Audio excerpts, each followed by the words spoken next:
morning. Welcome to Breakfast with Brandy. We have some great guests on the show today. But before we get to that, I want to mention that you can follow me on Twitter. You can follow me on my Facebook page, Breakfast with Brandy. Or, as usual, you can email me at the email address at the bottom of your screen. If you're scared of snakes, steer clear of New York City this week. An Egyptian cobra known for its particularly lethal venom escaped from the Bronx Zoo's reptile house last Friday, and officials are now scrambling to find it. Zoo officials predict that the snake is not in a public place due to the fact that they prefer small, confined spaces. Although specialists warn that the venom from a cobra can kill a human in 15 minutes, they say the snakes are not likely to attack people unless they feel threatened. Bronx Zoo Director Jim Breheny says that he is confident that the snake is contained within the reptile house, and the search will continue until the snake is found. Throughout my 4 years here at Bryan, I have met so many interesting professors and students, and they always seem to be working on some type of project or research. Imagine if we could get all of this research and hard work together in one place. It seems that someone has already had that idea. Bryan is going to be hosting its first ever Research and Engagement Day later in April. Professors and students will have a chance to present work that explores international educational experiences, community service projects, internships, student organizations, and other teaching and learning outside of the classroom. You can sit in on a panel discussion, learn something new at a workshop, or just wander around and look at some of the posters that will be displayed at the event. I encourage you to stop by. There are so many interesting people at Bryant doing a diverse array of interesting things. Even if students are not presenting on that day, there are still plenty of projects going on around campus that you might not know about. I invited Sarah Larrabee to stop by and tell us about what she will be doing in April. Sarah, thank you so much for being here today. Thanks, Brandy. So I hear you're going to Las Vegas sometime soon. Tell me about that and what organization you're heading out with. All right, well, we're going to Las Vegas, Nevada for the National Association of Broadcasters trade show. I know that's a mouthful. You told me to remember by NAB. NAB, yes, definitely. And also the Broadcasters Educational Association, or BEA. That's more of an educational conference. Okay. And I'm going with my boss, Dan Green, who is in charge of Koffler and the media department. The purpose of going. Yes, tell us about why you're going. We all want to know. We all want to know. We actually partnered with Lincoln High School and created their media department that they now have. I kind of came on board towards the end of that project last year, but I've been several times to check up on them and see how they're doing. We're presenting in front of 100,000 people at this trade show. It's one of the biggest. It's one of the biggest in the nation all year round, and we are presenting our findings and our dealings with Lincoln High School.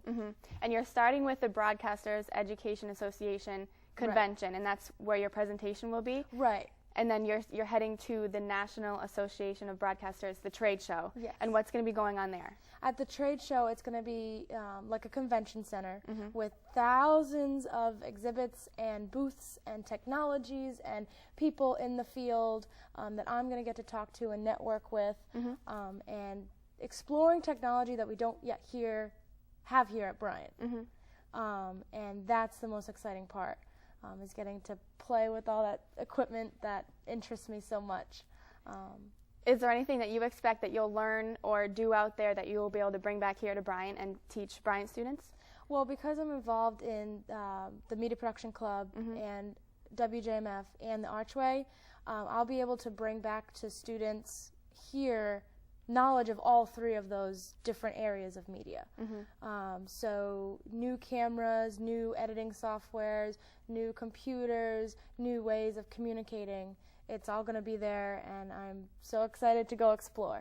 And I'm sure other students are excited to see what you bring back and the help that you can give them after learning everything out there. Yeah, I'm sponsored by the Department of Communication, the Media Production Club, and Dan Green, so it's representing Bryant on a national stage. And I'm sure you're very excited. Yes.